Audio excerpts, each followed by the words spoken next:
Empezamos con Jaime José Martínez Martín, que acaba de moderar la mesa previa, y bueno, que vamos a decir que es un gran amigo sobre todo, y actualmente es director del Departamento de Literatura Española y Teoría de la Literatura en la Universidad Nacional de Educación a Distancia.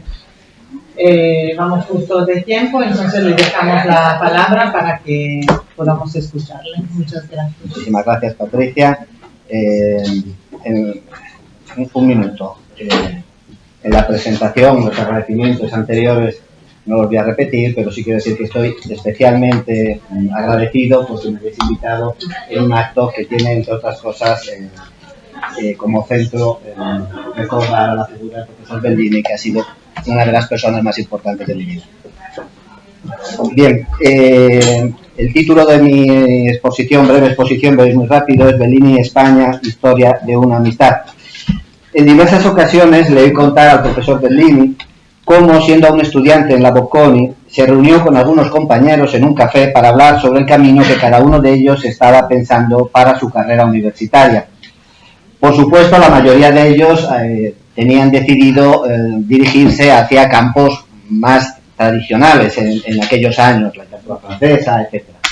La sorpresa surgió cuando él dijo que su idea era especializarse en literatura hispanoamericana. Yo me imagino que en aquel momento para sus compañeros esto debió resultar algo no solo exótico, casi estrambótico. Hispanoamérica era un continente lejano, que en Italia se conocía sobre todo como lugar de migración, pero es que además su cultura era casi desconocida para un italiano medio, incluso en el mundo universitario no existía como campo de estudio propio. Como mucho era un apéndice, más o menos marginal, me imagino que bastante marginal, de los estudios de lengua y literatura española. Y hay que tener en cuenta, además, que la literatura, o sea, España era, después de la Segunda Guerra Mundial, un país marginado internacionalmente porque había un régimen que había tenido lazos importantes con los nazis y con el fascismo italiano y que, por tanto, resultaba extraña esa elección. El propio Bellini comentaba que él no sabía muy bien de dónde le vino esta pasión por ese ámbito geográfico y cultural. Como mucho recordaba que en su adolescencia le gustaba leer las novelas de Salgari. Y esas novelas en las que a menudo se ambientaban en el Caribe, en los piratas, las islas misteriosas, los huracanes, las selvas tropicales, que quizás por ahí le pudo venir el interés, pero no lo tenía muy claro. Lo que sí es cierto es que en aquellos años, como ya he dicho, no podía realizar estudios de lengua y literatura hispanoamericana, y por tanto Bellini empezó como estudiante de lengua y literatura española, con su maestro Franco Meregalli, con el que hizo su tesis sobre Pío Baroja y la generación del 98. Seguramente de aquellos años le venía su profundo conocimiento de la literatura española y de sus autores, a los que admiraba y leía y leyó toda su vida. De los clásicos, por ejemplo, recuerdo que hablaba de Cervantes, del teatro barroco, sobre todo de Quevedo, al que luego dedicó muchos estudios sobre la presencia de Quevedo en la literatura hispanoamericana. Pero también disfrutaba con los autores contemporáneos, Pío Baroja, Machado, Delibes, que se ha mencionado antes. En relación con Delibes, yo recuerdo una anécdota, relativamente, que demuestra el fino olfato literario que tenía Bellini desde sus orígenes y que demuestra lo que perdió el campo de la filología española cuando Bellini se volcó hacia la hispanoamericana. En el año 1993 recibió, no sin sorpresa, una invitación personal de Miguel Delibes para participar en los actos académicos que se iban a celebrar con motivo de la recepción del premio Cervantes que le acababan de otorgar. Se trataba de un gesto de gratitud, porque Delibes recordaba que cuando él era un joven escritor había leído un artículo de un tal Bellini del año 59, y Bellini contaba este hecho así. Dice: hace ya varios años escribía yo sobre Miguel Delibes y su obra, al traducir algunos de sus cuentos y novelas breves que reunía bajo el título de uno de sus libros, Siesta con viento sur, subrayando algunos motivos fundamentales de la narrativa del escritor vallisoletano. Bondadosamente escribía años más tarde Delibes que junto con otro crítico, Maurice Coindreau, es decir, Bellini y Coindreau, habíamos visto claro y le habíamos enseñado a verse a él que hasta ese momento, literariamente al menos, se desconocía. Es decir, Bellini, empezando su carrera, leyó unos cuentos de los primeros de Delibes y supo ver que ahí había un gran escritor. Y Delibes agradeció mucho ese pequeño artículo y lo recordó toda su vida y le invitó a ir a esos actos. Sin duda, esta formación suya como hispanista derivaba una obsesión que él tenía como profesor. Y es que sus alumnos en la laurea bilingüe literatura hispanoamericana cursasen al menos un bienio de literatura española, porque, como le oí repetir muchas veces, no se puede ser hispanoamericanista si previamente no se es hispanista. Y esto lo decía precisamente la persona que más había luchado para separar ambos campos. Ni que decir tiene que durante esos primeros años de vida académica la posibilidad de un viaje a América resultaba casi impensable. Sin embargo, sí pudo viajar a España. Sus primeras estancias seguramente fueron complicadas porque en el contexto de la destrucción sufrida por Europa durante la Segunda Guerra Mundial, a ese contexto se le unía la posguerra de la Guerra Civil Española. Así recordaba lo interminable del viaje en tren y la pobreza que encontró a su llegada a España. Sin embargo, probablemente por la despreocupación con la que la juventud vive las peores tragedias, solo contaba anécdotas curiosas y alegres, como el hecho de que la gente se sorprendía de su manera de hablar, porque su conversación estaba llena de refranes, de las eternas listas de refranes que su profesora le obligaba a aprenderse y que él utilizaba como si fuese lo más normal. O el hecho de que la dueña de la pensión en Santander en la que se hospedaba estaba convencida de que su compañero, que se apellidaba Marquesi, en realidad era un marqués. Quién sabe si de estos primeros viajes nació una pasión por España que le acompañaría el resto de su vida, y quién sabe si de estos primeros viajes compraría esos primeros libros de los que nos ha hablado hace un momento y que darían lugar a una biblioteca que era, y me imagino que sigue siendo, una de las mejores bibliotecas de tema español, hispanoamericano que hay en Italia. Todos los que le conocimos estaremos de acuerdo en que Bellini era un apasionado de España. Admiraba su cultura, pero también admiraba su historia. Por ejemplo, aunque pueda sorprender en estos tiempos en los que incluso resulta políticamente incorrecto decirlo, era un gran admirador de la obra de los grandes descubridores, conquistadores y evangelizadores de América. Sobre todo de la manera en la que estos hombres se confrontaron con un mundo antes nunca conocido y su admiración ante una cultura y una naturaleza maravillosas, tal como se refleja en las crónicas. Lo que no significaba de ninguna manera que no denunciase las atrocidades que sin duda se cometieron contra las poblaciones indígenas. En este sentido, me imagino que hoy día no estaría muy contento de ver cómo en no pocos países de América y de Estados Unidos se derriban las estatuas de Colón, al que él tanto admiraba, como puede verse en los diversos estudios que le dedicó. Pero también sentía admiración por el modo pacífico en el que España había sido capaz de pasar de la dictadura a la democracia, es decir, de la transición, y por el gran desarrollo económico y social que vino después, sobre todo en los años 80 y 90 del siglo XX. Sinceramente creo que hoy estaría desilusionado si viese la deriva política española de los últimos años. Por ejemplo, Bellini sentía una gran admiración y respeto por el rey Juan Carlos, al que había conocido y del que destacaba su simpatía personal. Por otra parte, en algunas ocasiones, personalmente es una opinión mía, tenía la impresión, cuando le oía hablar así, de que algunas de sus alabanzas a España, detrás de algunas de sus alabanzas, se escondía también un cierto lamento por la crisis política e institucional que sufría Italia en aquellos años. Porque Bellini era un gran patriota, en el mejor sentido de la palabra, y llevaba a gala su condición de italiano. Se podría decir, parafraseando a Unamuno, que le dolía Italia. Durante esos años, en los que tuve el placer de trabajar con él, recuerdo que de sus continuos viajes a España volvía siempre destacando los profundos cambios que encontraba respecto del país que él había conocido años antes durante el franquismo. Le llamaba mucho la atención cómo habían evolucionado las ciudades, no solo las grandes como Madrid y Barcelona. Decía maravillas de Sevilla, de Alicante, de León, de La Coruña, de Santander, etcétera, etcétera. Yo a menudo le decía, profesor, no es solo todo lo que reluce. Pero bueno. Pero conociendo a Bellini, pues también hay que destacar que si le gustaba la historia y le gustaba su literatura, también le gustaba su gastronomía. Le encantaba el cochinillo, le encantaban las chuletitas de cordero, incluso el gazpacho. Yo recuerdo que le decía maravillas de una sopa que le había hecho mi madre un día que vino a mi casa. Pero sobre todo hay que decir que le encantaba el embutido y el jamón serrano. Yo no recuerdo una comida en España como el profesor Bellini que no hubiese sobre la mesa un buen plato de ibéricos. Eso era fijo. Bien, después de años dedicados a la investigación y a la actividad académica, no es de extrañar que Bellini fuese forjando una cadena de relaciones con numerosos profesores españoles y con sus universidades de referencia. Con ellos compartía lazos profundos de afecto, además de intereses comunes. Durante los años en los que yo estuve en la Universidad de Milán, por sus aulas pasaron muchísimos profesores, no voy a decir los nombres porque alguno me dejaría, pero fruto de esos contactos fueron numerosas iniciativas plasmadas en monografías, revistas, actas de congresos, etcétera, en la que la colaboración y el intercambio de puntos de vista siempre se hacía dentro de un ambiente de sana colaboración. Como botón de muestra de este sentir, basta recordar que en el libro homenaje que se le dedicó al profesor con motivo de su 90 cumpleaños, que tuve el honor de coordinar junto a Patricia, que fue la verdaderamente de aquel proyecto, había 18 colaboraciones de profesores de universidades españolas y del modo en el que acogieron la propuesta de participar.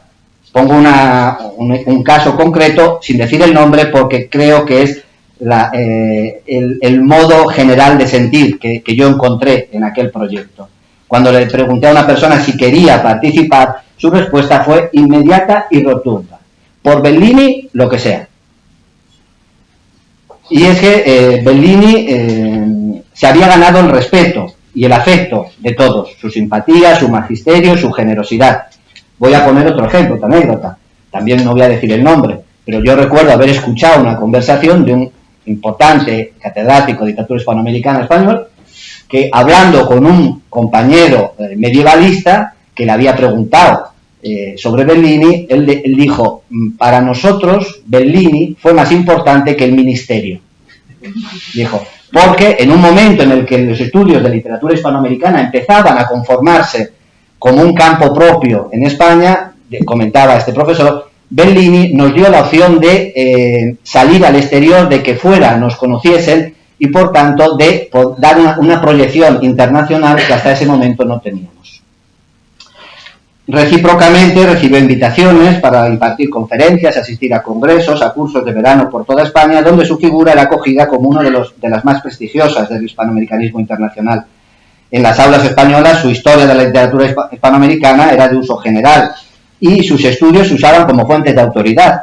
Yo lo pude ver porque recuerdo que al venir aquí recogí mis apuntes de la universidad y me encontraba, porque constantemente al hablar de Neruda, de Sor Juana, de Asturias, de quien fuese, yo encontraba que había recogido de mi profesor: Bellini dice tal cosa, y yo decía, ¿quién será este Bellini? Bueno, pues luego tuve la suerte años después de conocer y de trabajar con él. En todos los casos era recibido con gran respeto y amistad. Se admiraba a su magisterio, se le reconocía su señorío. Y en los últimos años, además, en España se encontró constantes muestras de reconocimiento y de gratitud y de amistad, sobre todo. Por poner solo algunos ejemplos de carácter institucional. La Universidad Complutense de Madrid le rindió un homenaje en 1999. En 2000 fue nombrado doctor honoris causa por la Universidad de Salamanca. En 2008 la Biblioteca Miguel de Cervantes de la Universidad de Alicante abrió el portal Giuseppe Bellini, en el que se recoge buena parte de su producción científica y le sitúa al lado de algunas de las máximas figuras del hispanismo internacional.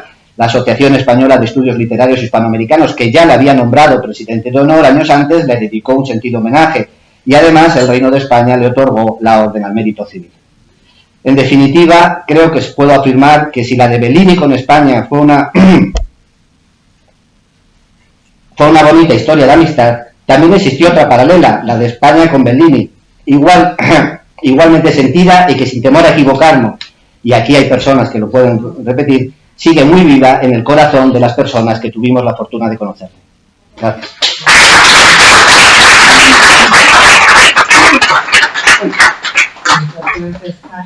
Sobre todo por recordar las visitas al Museo del Jamón en Madrid, que nunca faltaba. Y le damos la palabra a José Carlos González Boixo, otro gran amigo de la Universidad de León, y que nos va a hablar algunas perspectivas al asentamiento de los estudios de literatura hispanoamericana en las universidades españolas. Muchas gracias por estar. Muchas gracias a todos los organizadores y participantes de estos coloquios, que ya nombró al comienzo de la intervención nuestro profesor, y gracias también de manera Jaime, no sé si me olvidase tu nombre, pero bueno, así de repente andaba yo pendiente con esto, de mi amigo Jaime, y también muchísimas gracias ya incluso con un carácter más personal a Patricia por su invitación a estar aquí con ustedes, ¿no? Yo creo que sí, que tendré ocasión en la parte de la mesa redonda de hablar un poco de algunas anécdotas con Bellini o de Bellini, ¿no? Entonces, yo ahora no es el tema de mi intervención mencionar a Bellini, sino un tema, como se ve en la presentación, muy amplio, que yo voy a reducir de una manera, como en un embudo absolutamente, porque es evidente que no podría hablar en 15 minutos de esa especie de cómo se fue instalando en la Universidad Española pues todo lo que fueron la proyección de los estudios hispanoamericanistas y su investigación y todo eso, porque eso nos llevaría muchísimo tiempo. Simplemente dos pinceladas que son por otra parte más que evidentes y que no hace falta demasiada discusión al respecto. Fueron siempre aquellas universidades de carácter más grande las que tuvieron más posibilidades de que esos estudios tuviesen más desarrollo, ¿no? Y en ese sentido, pues la universidad en la que yo he trabajado pues prácticamente toda mi vida, excepto un pequeñísimo periodo en la Complutense, muy pequeño, como docente, muy pequeño, pues la Universidad de León estamos en lo contrario, es una universidad muy pequeña, es una universidad muy pequeña, es una universidad que en sus números globales ronda los últimos años, y no ha habido demasiadas variaciones, 12.000 alumnos, en torno a 12.000 alumnos, pero que la mayor parte de ellos, o casi todos, están en carreras de ciencias, sobre todo en algunas que allí sí, a nivel de España sí son importantes, como sobre todo la de veterinaria, que tiene una larguísima tradición. Entonces, en humanidades, pues estamos hablando de una actividad muy reducida, ¿no? Mis clases siempre fueron, y a lo largo de los años no ha habido una variación sustancial, tenían un máximo de 50 alumnos en las asignaturas que eran comunes con varias materias, pero ya en las específicas, pues si eran optativas de literatura hispanoamericana, afortunadamente teníamos en torno a 10-15 alumnos. Digo afortunadamente porque había muchas asignaturas que andaban por los 4 o 5 alumnos, lo cual a mí siempre me pareció un derroche que no era fácil de justificar. Entonces, desde esta perspectiva de una pequeña universidad, yo les voy a contar parte de la investigación que hemos hecho allí en León. Es a lo que me voy a referir. La investigación, digamos que tiene, yo diría, dos grandes campos. Por una parte, lo que hacemos todos, que es nuestra investigación personal. Cada uno investiga en una serie de parcelas personales que pueden ser muy variadas o muy concretas. Bueno, yo se la dejo aparte. Me centro exclusivamente en lo que son proyectos de investigación, lo que allí en España con unas siglas llamamos I+D o I+D+I, investigación, desarrollo e innovación. Bueno, pues ya está, hablamos de eso. Los proyectos de investigación son los proyectos de más categoría que se conceden en la Universidad Española y en algunos otros organismos, no solo en la universidad como tal, ¿no? Entonces, conseguir un proyecto de estos pues significa, bueno, pues tener un cierto relieve a nivel del ámbito universitario, ¿no? Bueno, pues yo me voy a referir un poco a esos proyectos de investigación, a unos proyectos de investigación en concreto que se fueron desarrollando en torno a nuestro área, a literatura hispanoamericana. Por lo tanto, dejo al margen otros proyectos en los que yo ya había participado y voy a partir. Hay un cierto tono personal en lo que yo cuento aquí, pero es que si no, pues tendría que emplear mucho más tiempo. yo voy a partir de un cierto momento cronológico del año 1998. Ahora diré por qué. En ese año yo ya estaba más avanzado de la mitad de mi carrera universitaria. Atrás habían quedado incluso algunos proyectos de investigación de estos de I+D. No hacía mucho tiempo que habían empezado a funcionar. Yo había sido investigador principal de uno dedicado a cronistas de Indias, ¿sí? Pero en ese año 1998, tal como aparece aquí, se celebra un congreso que se llamó Literatura de las Américas 1898-1998. Era un congreso que en aquel momento, para que ustedes se hagan una idea, el departamento era de general de literatura española y lengua, etcétera. El área, ni siquiera éramos área, que lo habíamos ido previamente, y ese sería un tema que si tengo ocasión también lo mencionaré en la mesa redonda. Pero bueno, en lo que los profesores que dábamos hispanoamericana, en ese año éramos dos, Javier Ordiz y yo. Y no había más profesores de hispanoamericana, y además hasta nos sobraban horas para dar alguna otra cosa por ahí, ¿sí? Entre los dos nos valíamos. Bueno, con nuestra pequeñez, pues organizamos un congreso. Teníamos más miedo que otra cosa. Bueno, vamos a organizar un congreso y a lo mejor no nos viene nadie. Y entonces dijimos, bueno, nosotros solos es que no, creo que no vamos a ser capaces. Y acudimos a los de inglés, que tenían muchísima gente.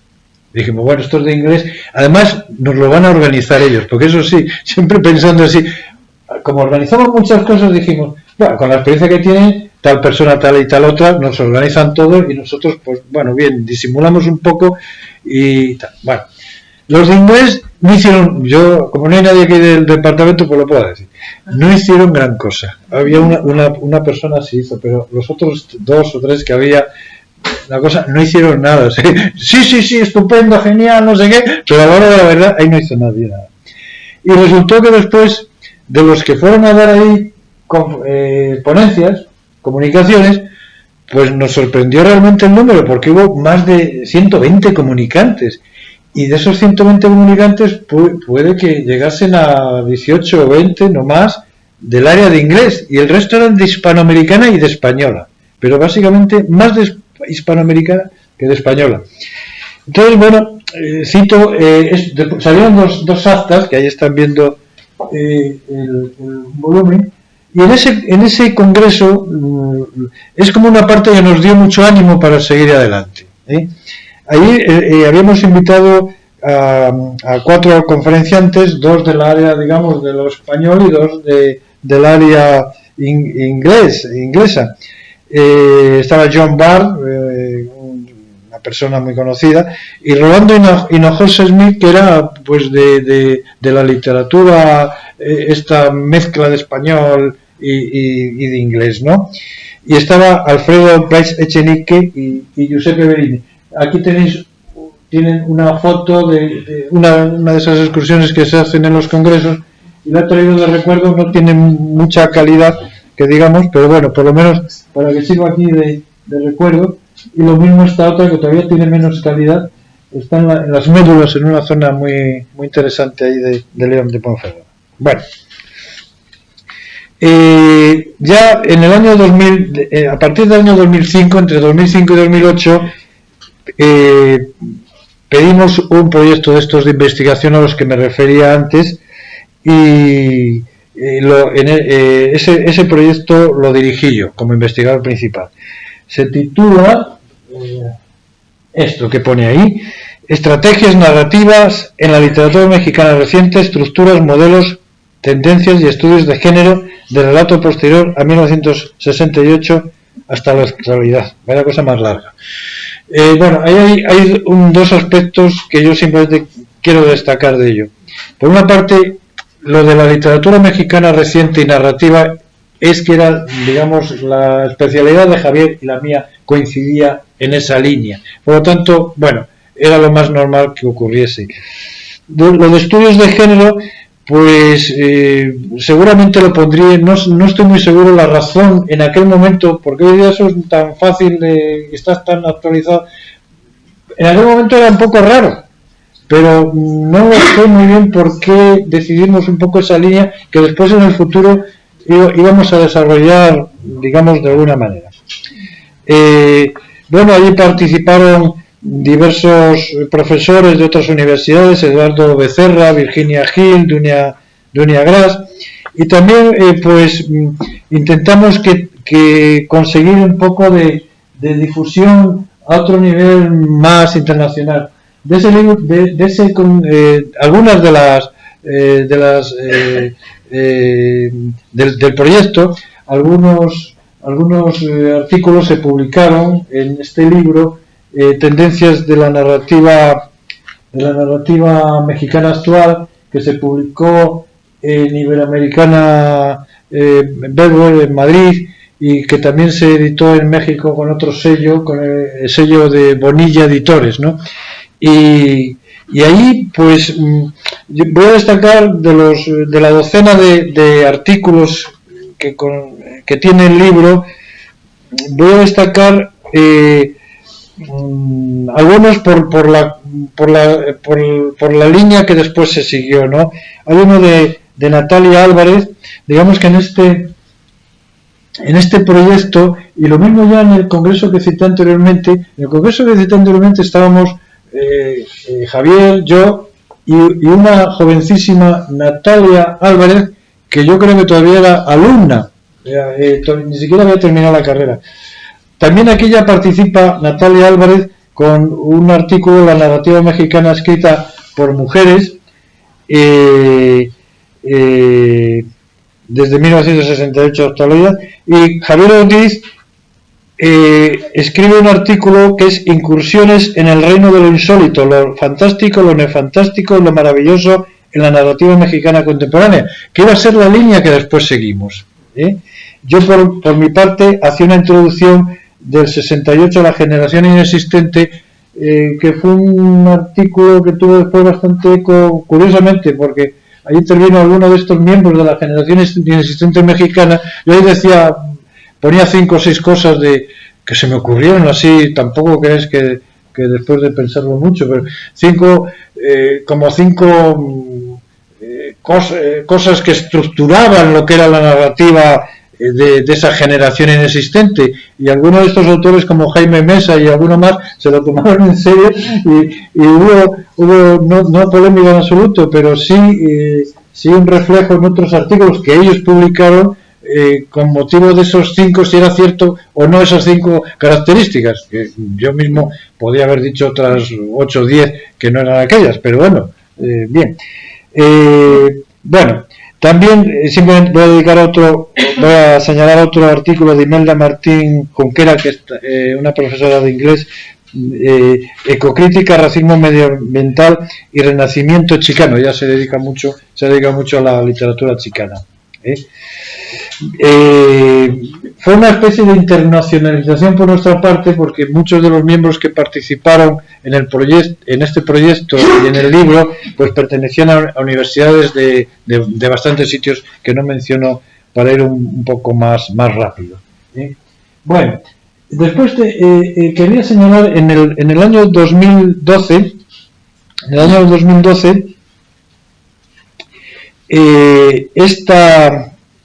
estas jornadas de un curso de verano que se titulan ya, es un curso que dirige Javier Ordiz. Mi intervención es hasta aquí, aunque después en los proyectos siguientes iba a seguir participando, pero ya no como investigador principal. A partir de este momento va a ser Javier Ordiz el investigador principal. Entonces, en el año 2012 él organizó un curso que iba a ser el germen del proyecto que íbamos a pedir a continuación. En ese curso de verano, como figura ahí, es como si se señala ahí, se tituló Figuraciones de lo insólito, la creación de mundos imaginarios en la literatura española e hispanoamericana. Y ya aparece ahí ese nombre de Figuraciones de lo insólito, que iba a ser un poco las señas de identidad de lo que íbamos a hacer a continuación. Efectivamente, en ese mismo año solicitamos un nuevo proyecto de investigación que dirigió Javier Ordiz y que se tituló pues Estrategias y figuraciones de lo insólito en la narrativa mexicana del siglo XIX al XXI, ¿no? A partir de ahí pues se fueron desarrollando una serie de actividades, digamos, condicionadas por el proyecto. Entre ellas, pues estas primeras jornadas, que verán después que les cito otras, primeras jornadas de mundos insólitos en la literatura actual española y mexicana. Y aparece también en el año, se hace en este año de 2014, se hizo el primer Congreso Internacional de Figuraciones de lo Insólito sobre el proyecto, ¿no?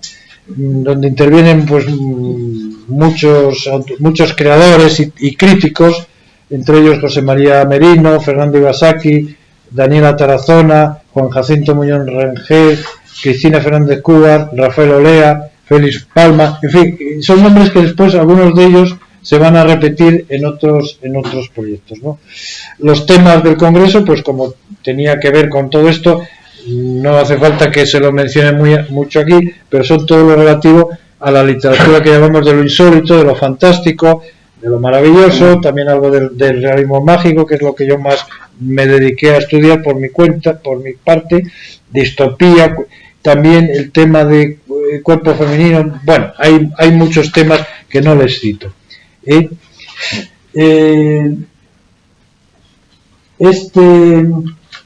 es el cartel del Congreso que les acabo de citar, y este es el libro donde se publicaron parte de esas ponencias del Congreso, algunas de esas que dirigió Javier Ordiz como editor. Estamos en este libro. Bueno, ahí tienen, a partir de este momento vamos ampliando, digamos, el espectro, y se van a ir publicando una serie de libros que todos ellos tienen como germen estos proyectos y la participación de diversas personas siempre de la Universidad de León. Este es uno de los libros que son las actas se publicaron varias actas a partir del proyecto y del Congreso, no es lo mismo, todo. Este fue un libro coordinado por Rosa María Díez Cobo e Inés Ordiz, titulado así la realidad imaginada, aproximaciones a lo insólito en la literatura mexicana.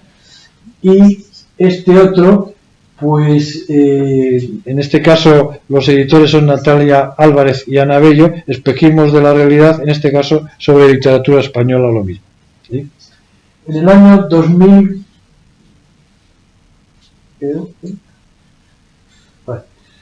en el año 2015, no tengo la filmina, pues se hacen las segundas jornadas de lo insólito. Participaron Alberto Chimal, Patricia Estevenerles, entre otros Juan Jacinto Muñoz Rengel.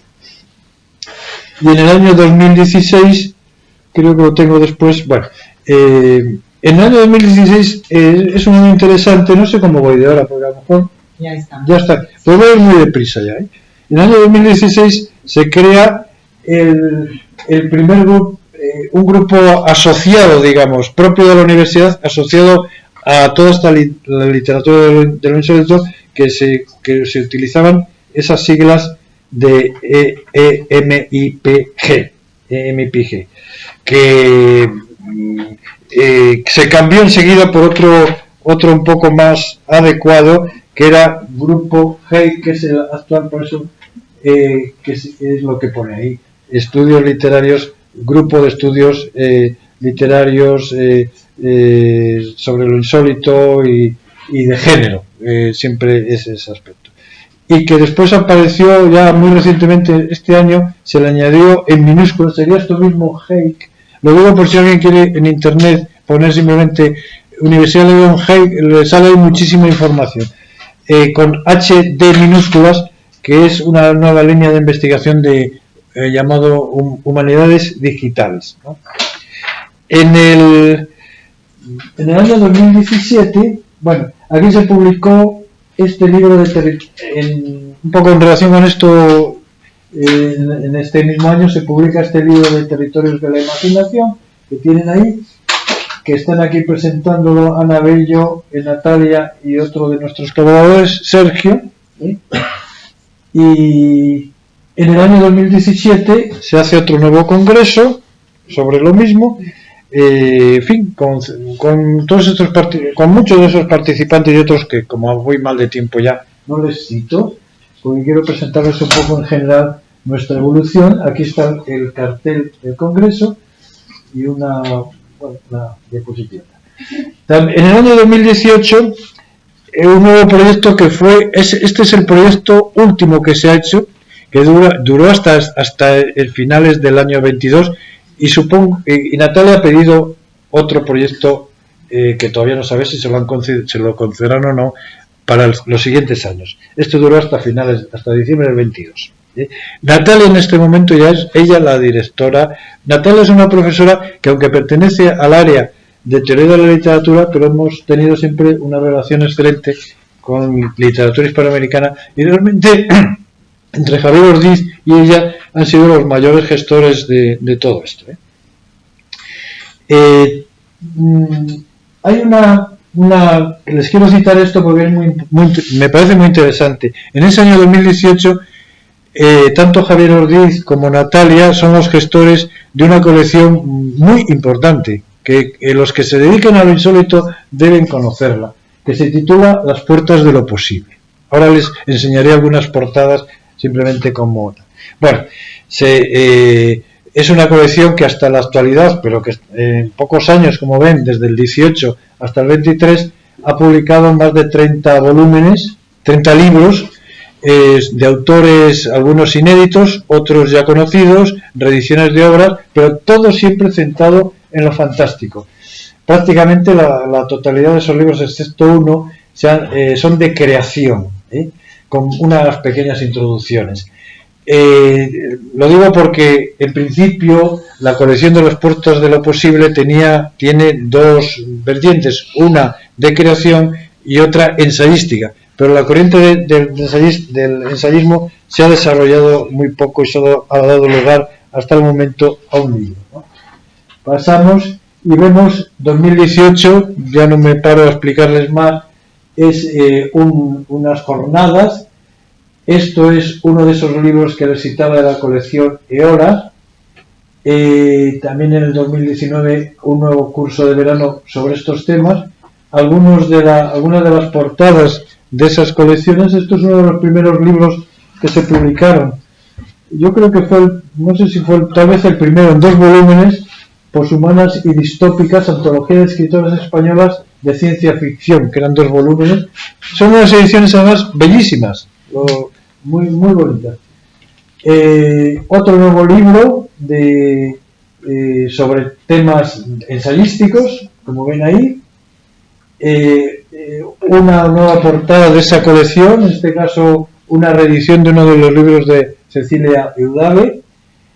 Este es el libro que en la crítica es el único que ha salido, de una reedición también de Rosalba Campra. El tercer congreso que se celebró de las fabulaciones de lo insólito en el año 20. Otro simposio, también en este caso del año 21, sobre el no mimético en narradoras hispánicas. Que conste que lo tenía puesto antes de que le dieran el premio Cervantes. Es otro de los libros que salió en la colección Eolas. Es un Luis Mateo jovencísimo, y antes lo hablábamos aquí, celebramos mucho que le hayan dado el premio a Cervantes. Yo llevo haciendo 20 años campaña diciendo que es el mejor narrador, el mejor novelista español de los últimos 40 o 50 años, y bueno, pues aparte de que es amigo mío, entonces yo estoy encantado de que le hayan dado el premio. Otra nueva portada, simplemente para ilustrar, un nuevo simposio internacional en el año 22, un nuevo libro, en este caso la tesis doctoral de Ana Abello, que es un nombre que creo que tienen los que se dedican a ello, fíjense en este nombre porque, si no me equivoco, dará que hablar.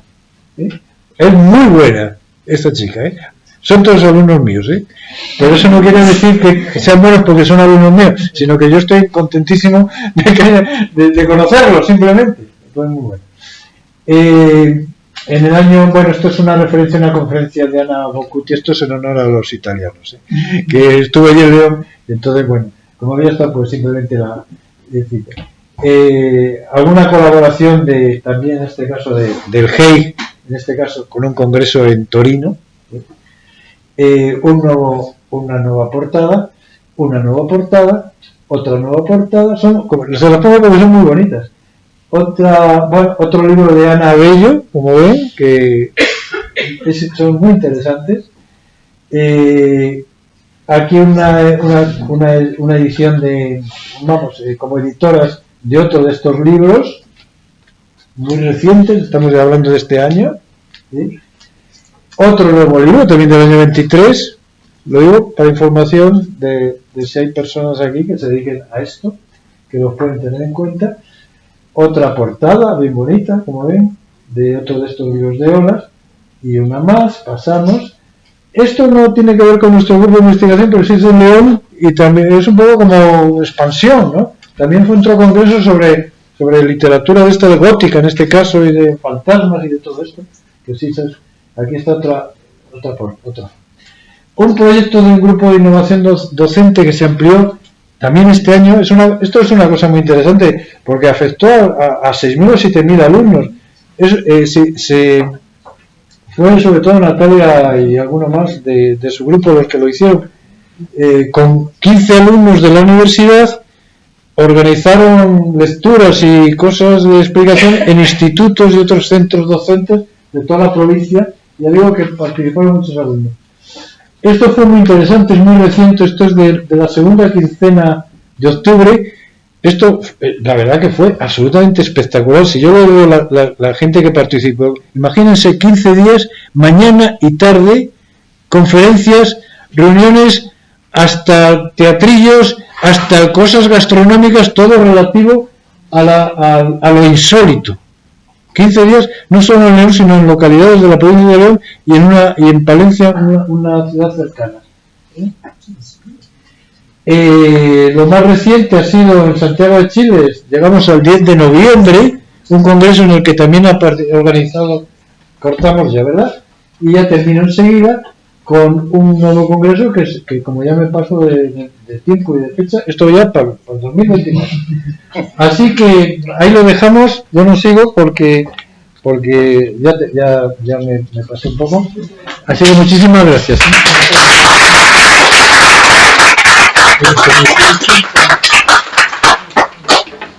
No tenéis que daros pena si no termináis nuestra relación, porque trataremos de encontrar la manera de editar las actas. Entonces vamos a leer lo que falta. Y llamo a Rocío Oviedo y Judith Marek. Habrá que quitarlo, que no se Esto es el grupo de investigación nuevo, Natalia y otros compañeros que están ahí.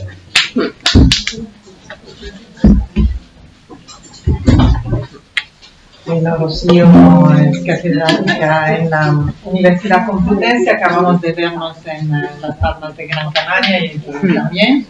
Y bueno, ha sido hasta hace un mes presidenta de la Asociación de Estudios Literarios Hispanoamericanos española. Sí. Y bueno, le damos la palabra. Y nos va a hablar de dos maestros amigos, por supuesto, Giuseppe Bellini y Luis Sáenz de Medrano. Bueno, ¿Tienes presentación? no. Directamente, porque creo que si hago una presentación tardo mucho más. Y prefiero casi atenerme un poco al texto, que es la forma de que el resto de mis compañeros puedan seguir participando. Bueno, en primer lugar quiero agradecer la presencia de todos ustedes, sobre todo la presencia de la familia de Giuseppe Bellini, con Estefanía y Michela aquí. Y también agradezco a Patricia Espinato. Bueno, espero un poco a ver si lo quitan, porque si no... ¿Ya? ¿Sí? Ah, perfecto. Muy bien. Bueno, pues agradezco también a Patricia Espinato bueno, me espero. La dejamos. ¿Ya? Ay, no,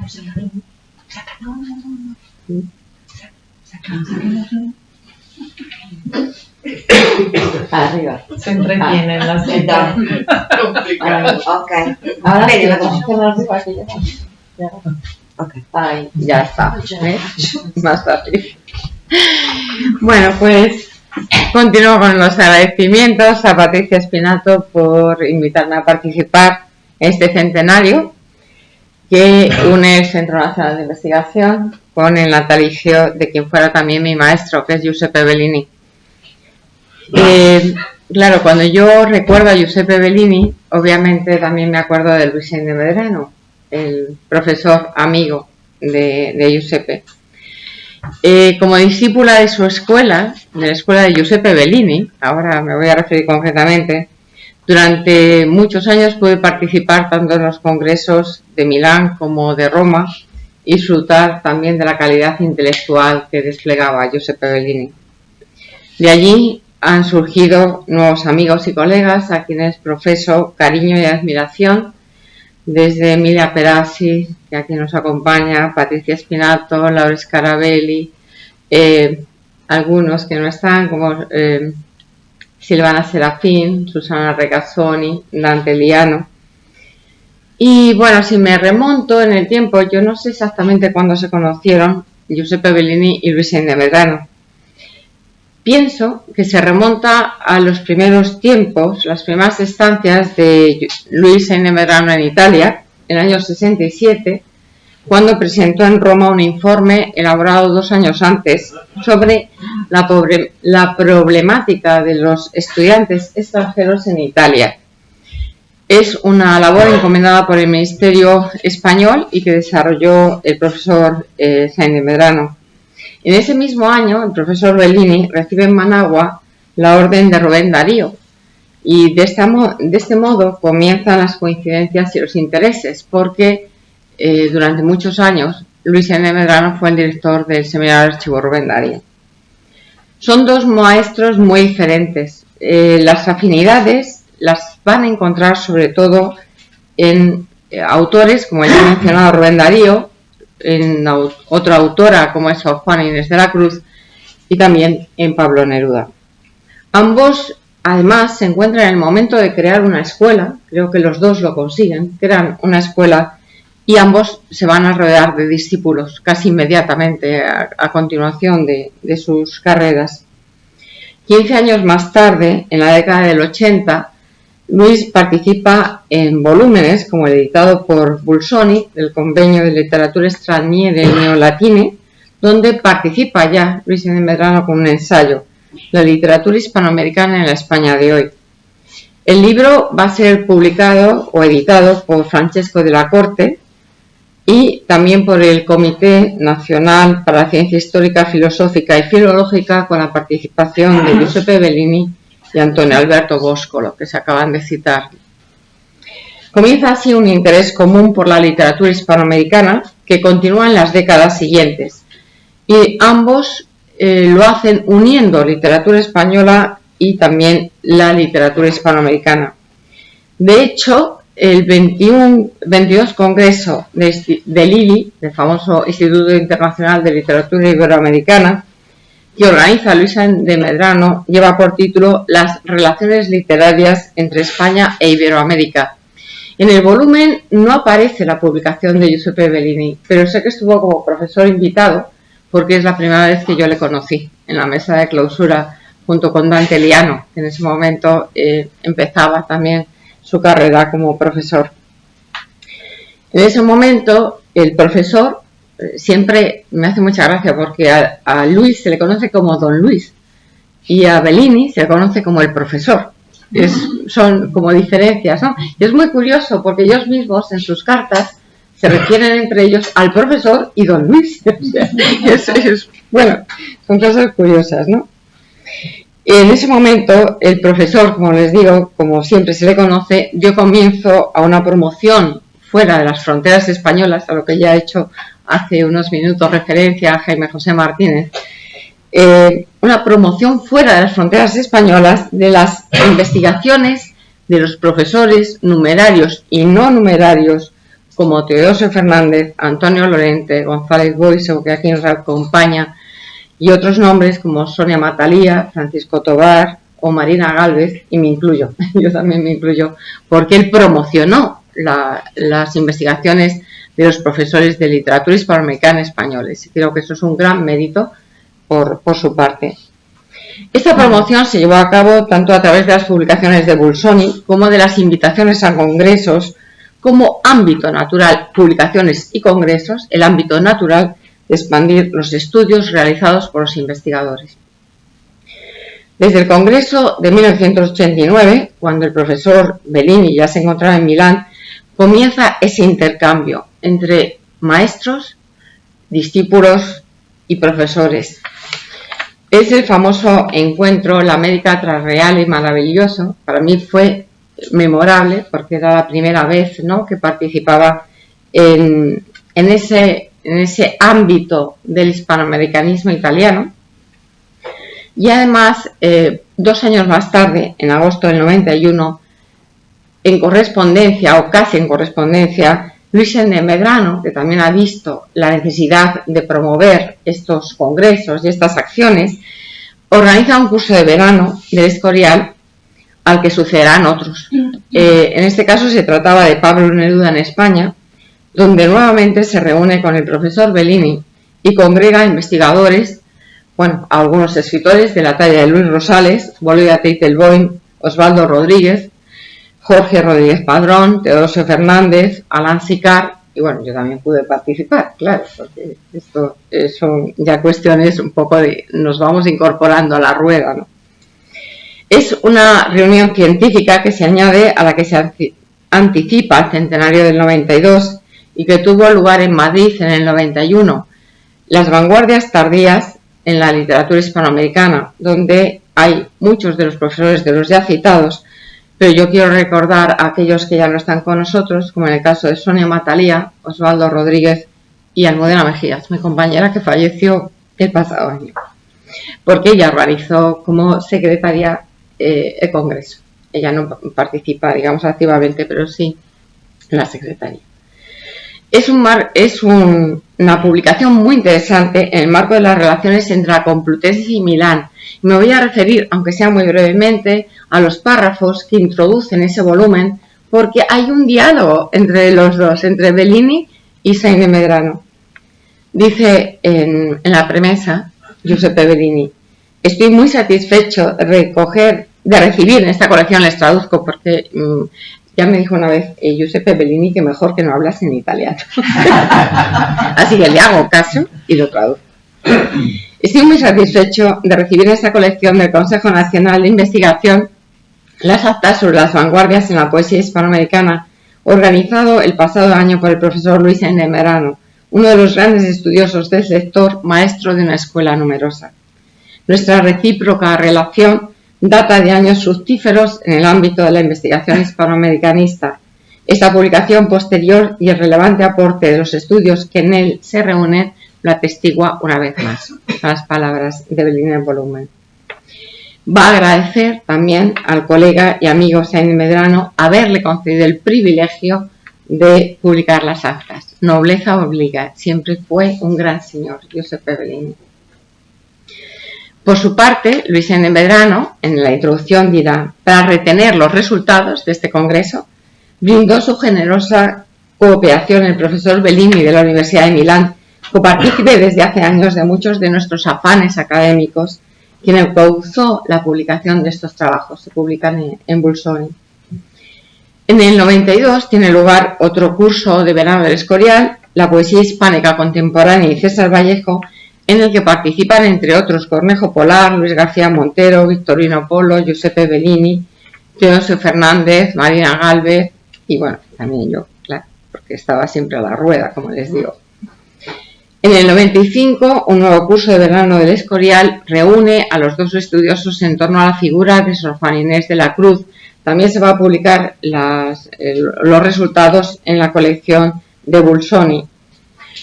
La continuidad de congresos, cursos y publicaciones se propagan también en los nuevos eventos del 97, Italia, Iberia y el Nuevo Mundo, o en el que tiene lugar 2 años más tarde, en el 99, Anime del Barroco, a las puertas ya del nuevo milenio, que acumuló un sinfín de reuniones científicas. No sé si algunos de ustedes se acuerdan, pero casi al final de los años 90 hay una multiplicación de estas reuniones, y en este caso se trata de un homenaje internacional que le dedica Bellini a Luis Seine Medrano, y donde dicta Seine Medrano la conferencia sobre Miguel Ángel Asturias en la crítica española. El profesor Bellini dará una nueva muestra de la amistad que les reúne en el volumen que lleva por título Para el amigo sincero, el verso que redacta en su famoso poema José Martí y que resume el reconocimiento del profesor Bellini hacia Seine Medrano. Pero en el 2000, Luis Seine Medrano insiste en que hay que hacer también otro congreso, y en ese caso me corresponde a mí organizarlo en homenaje a Giuseppe Bellini. El título del congreso será México en la encrucijada, Octavio Paz y la cultura hispánica en el fin de siglo. Acababa de fallecer Octavio Paz, entonces también era un motivo, también porque había conocido Bellini a Octavio Paz, era un motivo para poder hacer esta reunión. Yo, al igual que habían hecho mis compañeros italianos, aprovecho para también dedicar el congreso a mi otro maestro, a Luis Seine Medrano, y tuve la satisfacción de poder reunir a los dos en este congreso. Giuseppe Bellini hizo la conferencia inaugural, Luis Seine Medrano hizo la conferencia de clausura.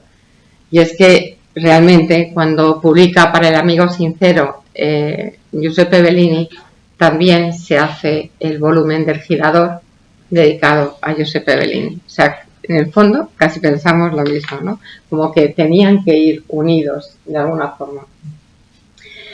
Finalmente, la curiosidad y la investigación avanzada a las nuevas corrientes de la crítica en estos dos profesores, siempre atentos y curiosos, modernos en el amplio sentido de la palabra, hace que una fecha tan temprana como el 2001, hace 22 años, tenga lugar un encuentro que para entonces fue pionero, el curso de verano del Escorial, Hispanoamérica, fin de siglo, los testimonios de sus narradoras, organizado, entre otros, por Olga Muñoz y Luis Seine Medrano, donde nuevamente fue invitado Bellini y donde participaron escritoras como Ana María Matute, Margot Glantz y Elena Poniatowska. Es ahí donde tuvimos ocasión de conocer más de cerca a Elena Poniatowska. Algunos de los resultados se publicarán en Cuaderno Iberoamericano. A estos congresos van a continuar ya los otros, en los que los herederos, por decirlo así, de la maestría de Giuseppe Bellini van a continuar esa trayectoria de unidad entre los profesores españoles y los profesores italianos, ¿no? Yo recuerdo desde luego a Emilia Perassi, a Silvana Serafín, Susana Regazzoni, que han ido haciendo también estos congresos, y por supuesto a Patricia Spinato, que yo creo que fue la hija intelectual en muchos sentidos también de Giuseppe Bellini, aparte ya de los muchos otros, ¿no?, que también nos acompañan. En definitiva, no les voy a ampliar mucho más, lo que sí que les insisto en si pueden ustedes estén en contacto con nuestra asociación, la Asociación Española de Estudios Literarios Hispanoamericanos, a que anteriormente Jaime José Martínez ha hecho referencia, porque ahora mismo yo ya no presido esa asociación, pero sí es la que reúne a los profesores españoles y que actualmente preside Virginia Gilamar, ¿no?, de la Universidad de Oviedo. Les animo a que consulten también la página de la asociación y que en la medida de lo posible se afilien a esta asociación que de alguna forma trata de difundir los resultados de las investigaciones de nuestro profesorado. Esta es la historia de dos investigadores y dos profesores que han dejado su impronta en las futuras generaciones.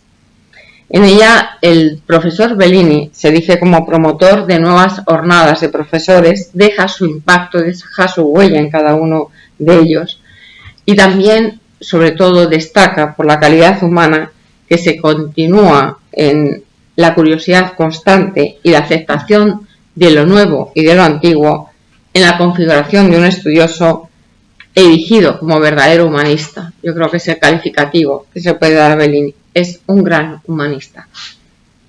El cariño y la sensibilidad se hacen presentes en el último mensaje que dedica a Luis inmediatamente después de fallecer, en la carta que dirige a su familia. Dice: no olvidaré nunca a don Luis, mi generoso amigo de tantos años y un verdadero maestro con quien empecé mi aventura de hispanoamericanista, encontrando siempre en él consejo y apoyo. Se hacen realidad las palabras de José Martí, que llamaba a la concordia y a la amistad en ese poema que antes hemos dicho, y en el que además Giuseppe Bellini se erige como una personalidad más allá de las disputas, más allá de las distintas opiniones, sino que reúne todo. Ese poema me parece sumamente significativo. Dice: cultivo una rosa blanca en junio como en enero para el amigo sincero que me da su mano franca, y para el cruel que me arranca el corazón que vivo, cardo ni ortiga cultivo una rosa blanca. Esto es lo que hizo Giuseppe Bellini. Muchas gracias.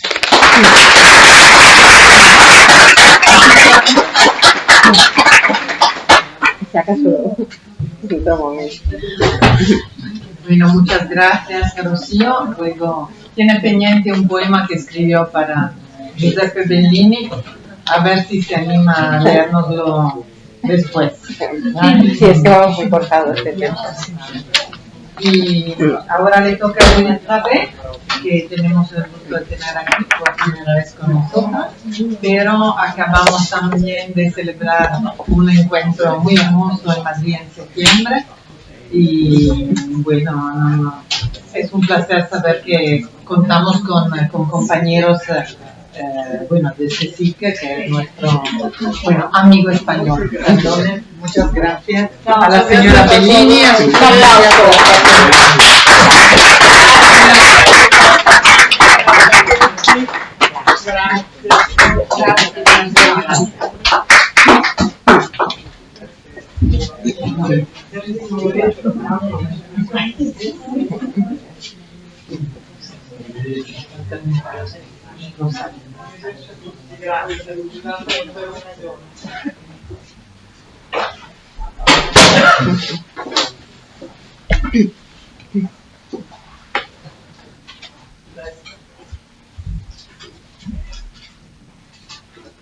Buonasera a tutti.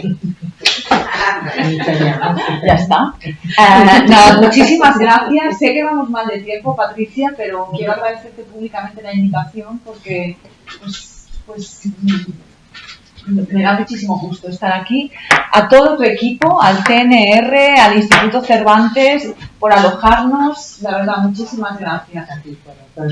Y también me siento muy honrada porque, pues de algún modo, por participar en este doble homenaje, ¿no?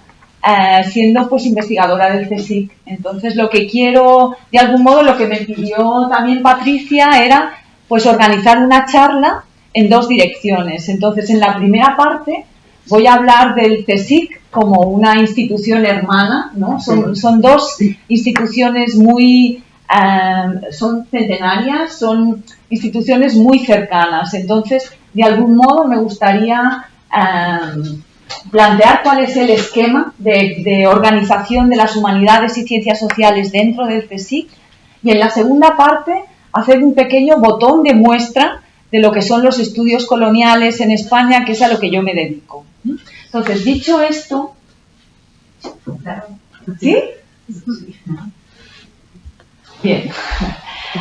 Lo primero, de algún modo, hacer este panorama general. La investigación en el CSIC se divide en tres grandes áreas que son sociedad, vida y materia. Interesante porque de algún modo como misión de toda la institución, lo que se persigue es que haya una interdisciplinariedad y que los grupos de investigación de cada una de las 3 áreas colaboren. Entonces, dentro de lo que en el CSIC denominamos como PPI, plataformas temáticas de interdisciplinares, se insta a que tengamos esas colaboraciones entre grupos de investigación de las 3 áreas, de las 3 grandes áreas que componen el... No. Bien, dentro de esa área de sociedad, que es donde están las humanidades y ciencias sociales, el área de sociedad se compone de 16 institutos con números, me parece, importantes, con 648 personas que lo conforman, de las que 257 son investigadores.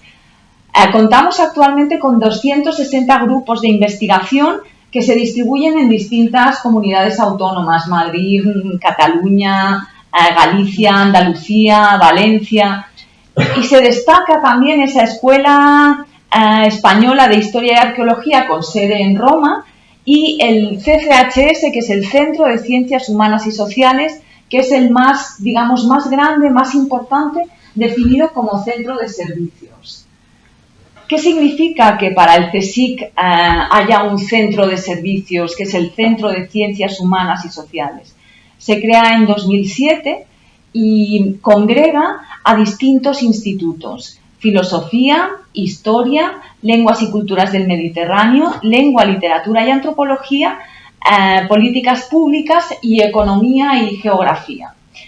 Dentro del gran esquema, ¿no?, que es el CSIC, se decide en 2012 que este Centro de Ciencias Humanas y Sociales, que es uno de los más grandes, es el más grande dentro del área de sociedad, se convierta en un centro de servicios, lo que significa que lo que se quiere hacer es aprovechar las estructuras de gestión para que se aprovechen las unidades como la biblioteca, la unidad digamos, de humanidades digitales, de USIG, para que esas unidades de servicio puedan dar servicio a los institutos que componen ese centro.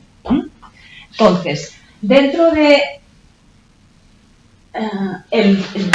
Centro de Ciencias Humanas y Sociales, quiero hablar del Instituto de Lengua, Literatura y Antropología, que es el que yo dirijo, y que como proyecto científico sí tenemos y estamos creando un espacio de tejido, de colaboración en torno a un laboratorio que hemos denominado como laboratorio de cronotopos. Es decir, que lo que queremos es que tanto gente de literatura, de lengua como de antropología, pensando en la ciudad como un espacio en el que convergen distintas capas, además en distintos momentos, estamos buscando espacios de colaboración, de ciencia abierta y de ciencia ciudadana para conseguir tejer un espacio colaborativo de investigación y de transferencia.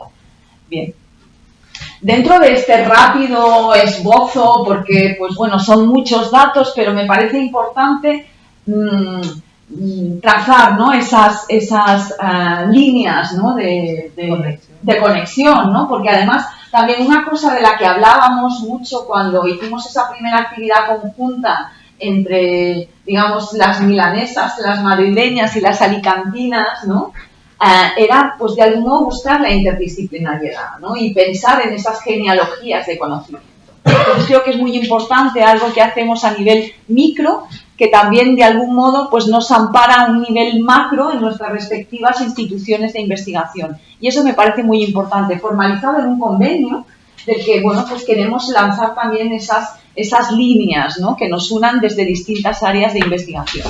Entonces, dicho esto, voy a pasar a la segunda área de hoy, que es, no voy a ser sistemática, sino que es un pequeño botón de muestra de lo que, pensando, creo que son las líneas que se han caracterizado la evolución de los estudios coloniales en España en los últimos tiempos. Como digo, no es algo sistemático, sino que voy a lanzar líneas a las que obviamente se pueden sumar muchísimos nombres, muchísimos grupos, pero que simplemente ofrezco como botón de muestra para ver cuál es un poco la evolución de esos estudios.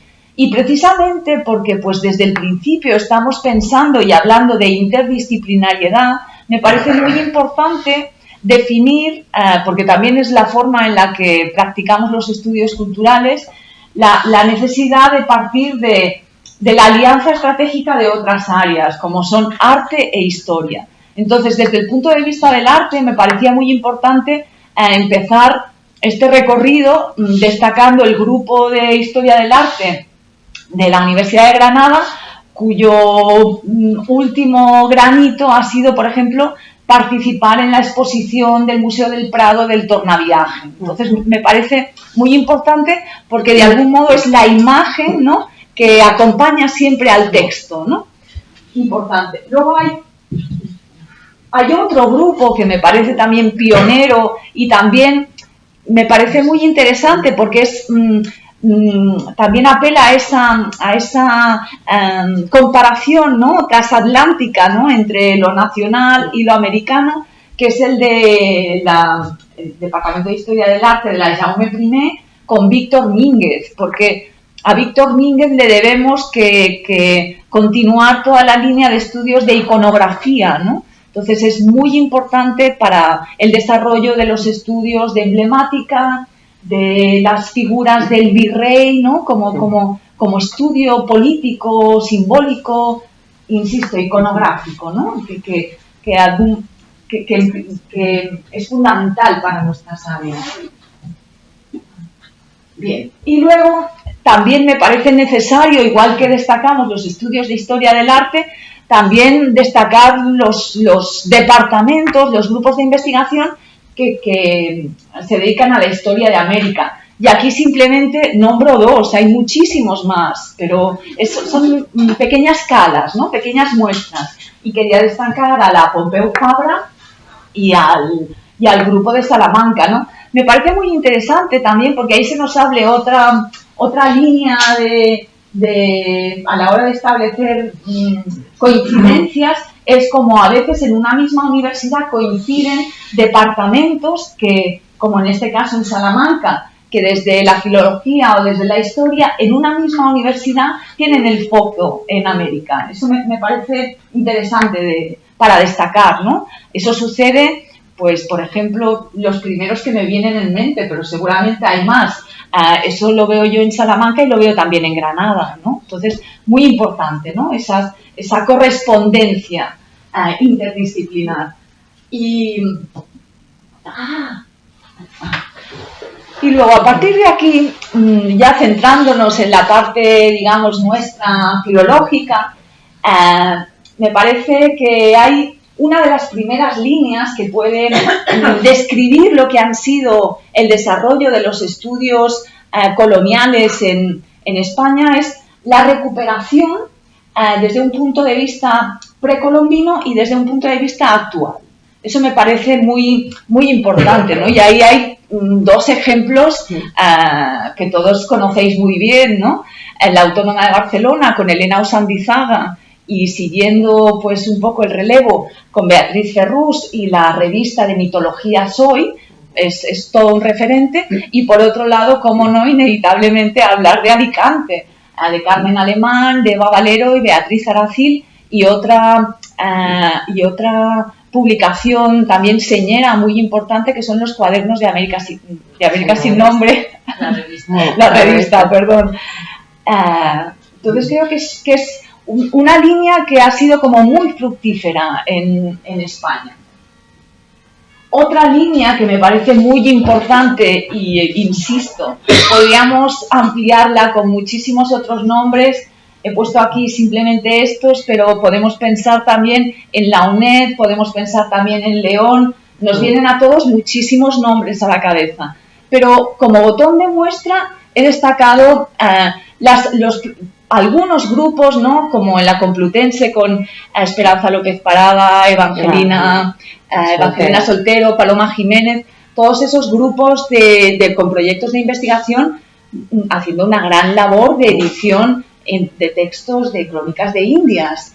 También Guillermo Serés con el grupo del Centro de Estudios de la América Colonial, ¿no? Como también, por ejemplo, ahí se van cruzando, ¿no? Se van tejiendo distintas colaboraciones. Y también en Sevilla, ¿no? Como Trinidad Barrera y Carmen Mora, pues también han tenido ese foco, y en este caso también es interesante ver cómo coincide un departamento de filología donde se estudia América y un departamento de historia de América. Coinciden en una misma universidad y eso es muy interesante y muy importante también, yo creo, que para destacar. Y por último, para no, de algún modo, como cierre, me gustaría destacar pues también el equipo que tenemos en el CSIC, donde también, bueno, pues tenemos a Eva Valero, ¿no? Pero me parecía interesante destacar, y a Beatriz Ferrús, que también la nombré antes, ¿no? Me parece importante destacar que es un grupo que nos dedicamos a lo colonial, a los fastos, pero desde una perspectiva interdisciplinar, multidisciplinar, como queramos llamarle, ¿no? Y de eso pues da cuenta la composición del equipo. Tenemos historiadores del arte, antropólogos, filósofos, arqueólogos. Entonces, para nosotros es muy importante pensar en cultura literaria, cultura material y cultura visual. Entonces, creo que esa también es una línea que se está desarrollando en los últimos tiempos y, bueno, pues como botón de muestra, pues quería terminar este rápido panorama pues aludiendo un poco al equipo de fastos, ¿no? Que tenemos en el CSIC. Muchísimas gracias. Muchas posibilidades de colaboración, porque nosotros también trabajamos aquí a nivel interdisciplinar con historia, filosofía y un poco de todo, y podemos montar otro buen equipo. Desde luego. Gracias. Bueno, llamo al equipo alicantino, a Eva Valero y Yolanda Santamaría, equipo con quien colaboramos muchísimo desde hace mucho tiempo, pero les dejo a ellas que hablen. Bueno, Eva Valero Juan es catedrática de literatura hispanoamericana. A ver. Y no lo pone. Fueron todos. Todos de vacaciones. ¿Te busco esto yo, Eva? Sí, está ahí guardadito. Pero no sé llegar ahí. Aquí. Sí, la barba. ¿Los tres puntitos? Sí, tú sabes. ¿Llevo ahí? No. Vale.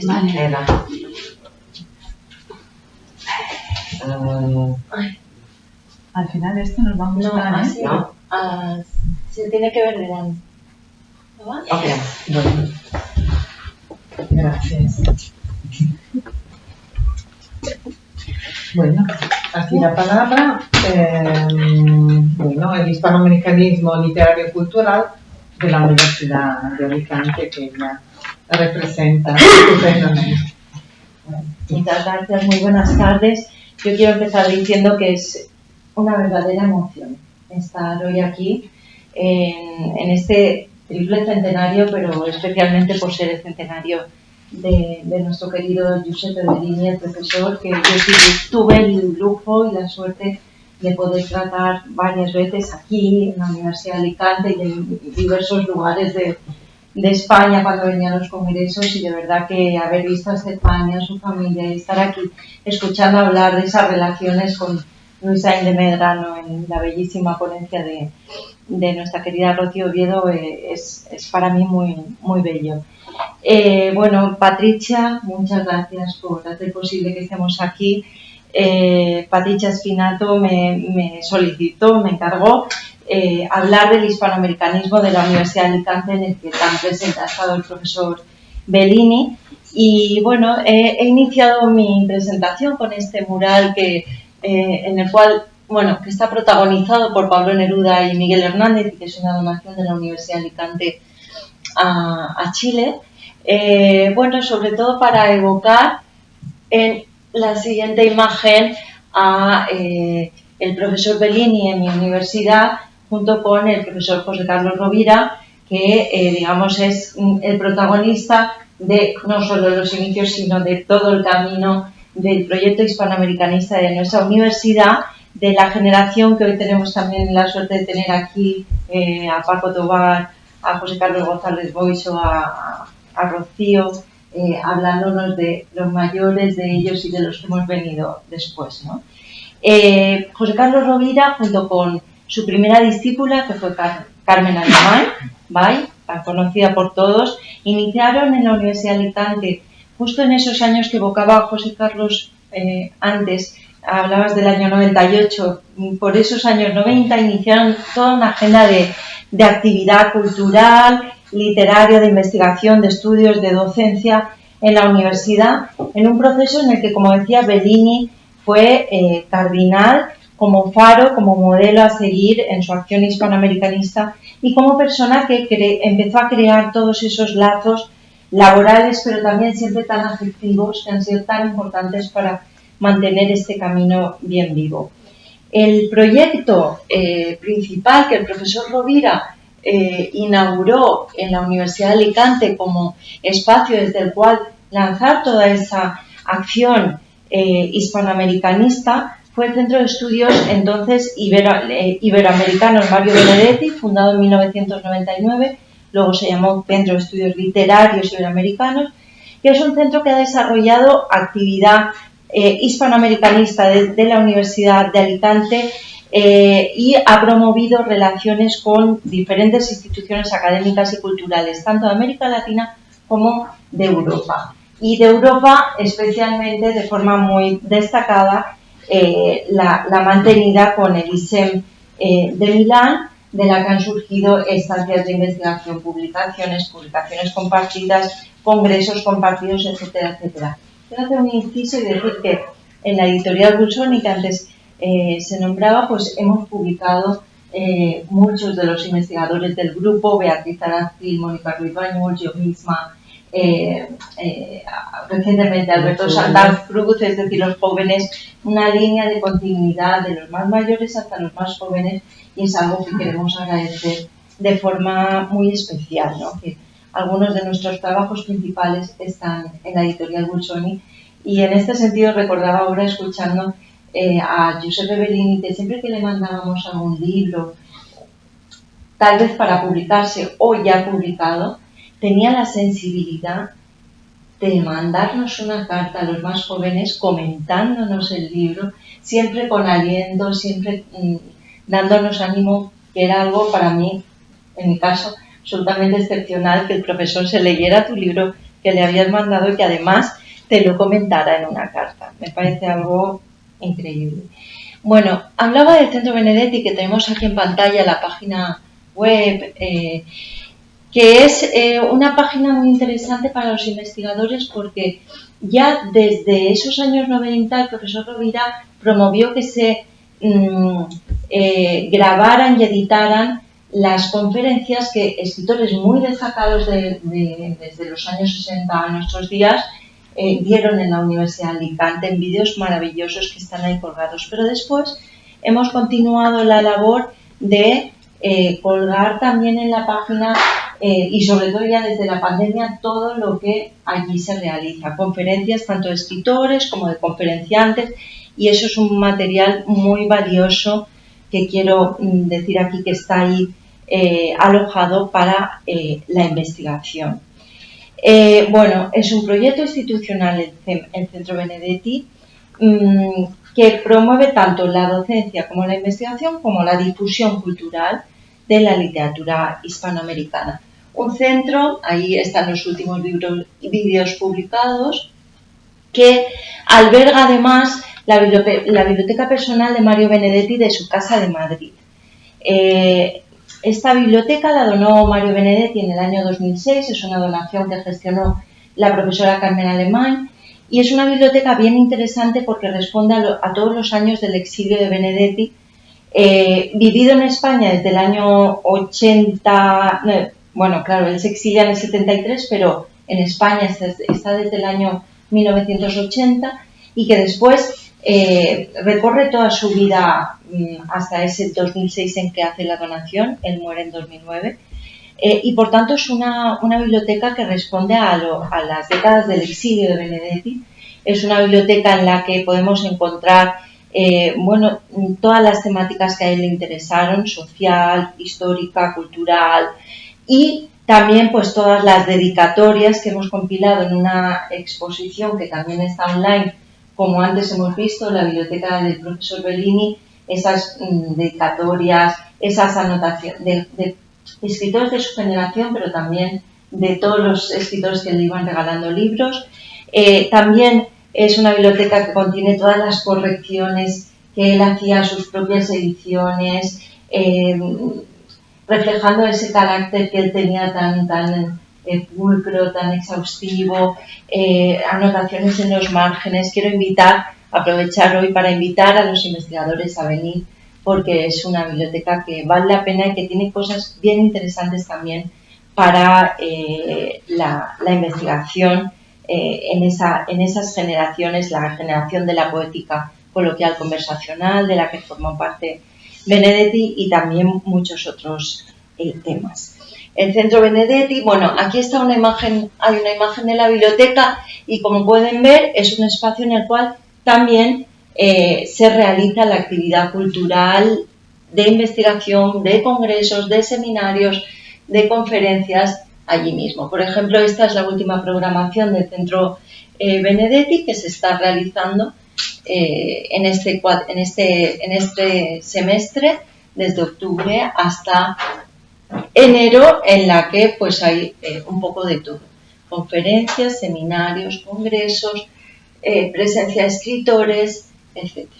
Luego, antes el profesor Boixo nos hablaba de los proyectos de investigación. Al igual que en la Universidad de León, también el profesor Rovira, de manera paralela, fue, creo que, de los primeros en comenzar contigo y con otros profesores del hispanoamericanismo español a solicitar proyectos de investigación que nos dieran una cobertura para poder realizar todas esas publicaciones, eventos de los que nos venías hablando en la Universidad de León y que también, como bien sabes, paralelos se hicieron allí. Cuando yo empecé mis estudios, por ejemplo, finales de los 90, 97, 98, el profesor Rovira tenía un proyecto de investigación que luego dio muchos frutos, literatura de espacio urbano en España y Hispanoamérica, pero el proyecto principal, que después tuvo varios desarrollos y del que formó parte también el profesor Tobar, era también el que se ha referido la profesora Judith Farré, recuperaciones del mundo precolombino y colonial en la literatura hispanoamericana. Este proyecto nace en el 99, dirigido por el profesor Rovira, y se desarrolla con diferentes formulaciones hasta el último, que ya dirigen la profesora Carmen Alemán y Beatriz Aracil, que es el que tenemos aquí, del que forma parte también Patricia Espinato, que vemos aquí: construcción, reconstrucción del mundo precolombino y colonial en la escritura de mujeres en México, siglos XIX a XXI. En la página web del proyecto está compilado todo el trabajo que hemos hecho en los últimos años, el corpus textual que hemos recogido cada uno de nosotros, y bueno, está en abierto en esta línea de ciencia abierta que se está promocionando hoy en día en España. Bien, y a los proyectos de investigación hay que sumar las publicaciones, que ya ha salido aquí alguna de ellas. En la conferencia de Judith ha salido la revista América sin nombre, que también funda el profesor Rovira en el año 99, y que es una revista, bueno, pues con una larga andadura, que vaya por sus 29 volúmenes. Antes se publicaba una al año, ahora se publican dos, en enero y en julio. En enero sale el número monográfico sobre una temática específica de la literatura hispanoamericana, y en junio sale el volumen misceláneo. La revista ha tenido una evolución, hoy en día está con todos los parámetros actuales en una plataforma reglamentaria donde se suben todos los artículos. Lo más importante que quiero destacar es que, además de haber conseguido finalmente estar en los rankings más importantes, Scopus, SJR, y bien posicionada, pues sobre todo quiero destacar la continuidad que hemos logrado mantener y que ha sido muy, muy trabajosa, porque las revistas universitarias llevan pues mucho esfuerzo detrás, en el que hemos participado todos los integrantes del grupo de investigación para llevarla a donde está hoy, bajo la dirección de la profesora Carmen Alemán Vall en la actualidad. Bien, sí que quería destacar aquí que he puesto el número 1 de la revista, que recordará bien el profesor Tobar, Neruda con la perspectiva de 25 años, que surgió de un seminario que se hizo en Alicante, y como pueden ver, el primer nombre de la revista es el profesor Bellini, es decir, que Bellini ha estado desde los orígenes de todo tan presente como podemos ver en pantalla. Anexa a la revista está la colección Cuadernos de América sin nombre, que es una colección de libros que también están online, también están de libre acceso, sobre múltiples temas también de la literatura latinoamericana, en el que han participado investigadores tanto de los de las generaciones primeras como de los más jóvenes. Y eso es algo que siempre quiso el profesor Rovira que fuera la impronta de la colección, que hubiera esa presencia de jóvenes investigadores y de grandes nombres del hispanoamericanismo mundial, ¿no? Esta colección normalmente se publica el libro, está unos 2 años en papel y después siempre pasa a alojarse como libre acceso en la página web. Y la última publicación que tenemos la hemos copiado en Noticiario, además la copié yo misma. El Centro Benedetti, como antes no lo he dicho, lo dirigió la profesora Carmen Alemán durante 12 años, luego lo dirigí yo durante 9 más, ahora lo dirige Beatriz Arancil, y fue en 2013 cuando ideamos el boletín CEMAR, a imagen y semejanza del Noticiario, pero con una periodicidad no tan grande como es la que tiene el Noticiario, porque nada más me habría ahogado. Y en este sentido quiero ensalzar la labor que hacen el Noticiario trimestral, nada más y nada menos. Es verdad. Nosotros sacamos 2 al año, y es un noticiario que da noticia de todo lo que realizamos allí, da enlace a todas esas grabaciones y por tanto en ese sentido es una difusión de lo que hacemos efectiva, y por tanto creo que útil. Y después además damos noticias de las investigaciones, de las publicaciones, y finalmente, como vosotros, está el apartado de reseñas de libros de actualidad hispanoamericanista, y termina con una página que era la página de Bellini, en nuestro caso es el a beneficio de inventario que escribe el profesor Rovira, o sea que es un calco total.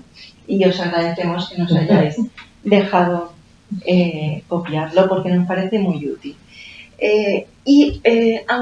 Aquí he puesto el número, para que vean siempre la presencia de Bellini, el número que le dedicamos en 2016 a Bellini, con la imagen de portada y la última página que escribió Rovira cuando falleció el profesor Bellini. Desde la Universidad de Alicante, cuando hablamos de hispanoamericanismo, ¿cómo no vamos a nombrar? Bueno, pues el proyecto más grande, me parece, de difusión, y aquí está Yolanda Santamaría, que estoy feliz de estar con ella porque estudiamos la carrera juntas y bueno, cada una siguió sus caminos, pero dentro del mismo proyecto al final, ¿no? Y la biblioteca virtual, que surgió por esos mismos años también, en 98, creó la Biblioteca Americana, en la cual están todas las bibliotecas institucionales, de bibliotecas nacionales, de instituciones, de bibliotecas temáticas, de portales temáticos, como por ejemplo el portal Benito Varela Jacome, que creo que hay que traerle aquí también hoy en este día, o bibliotecas de autores, entre las cuales está la biblioteca Giuseppe Bellini, de la que nos va a hablar a continuación Yolanda Santamaría, por tanto, yo no diré nada.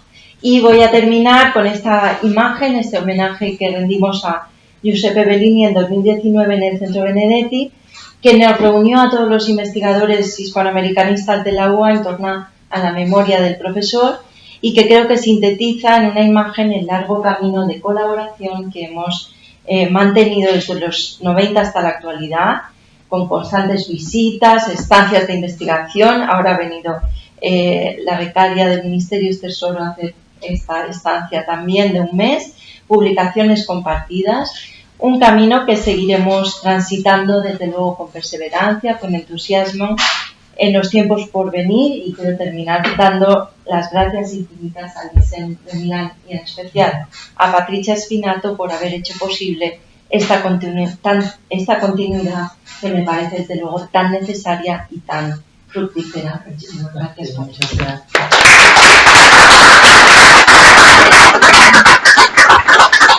Luego seguimos copiándonos, porque ella nos copió la idea del boletín, pero nosotros copiamos la gráfica y alguna otra cosita que de vez en cuando se nos ocurre algún enlace electrónico y que no se nos había ocurrido, y con las nuevas generaciones parece más fácil, ¿no? Y bueno, es una ayuda mutua.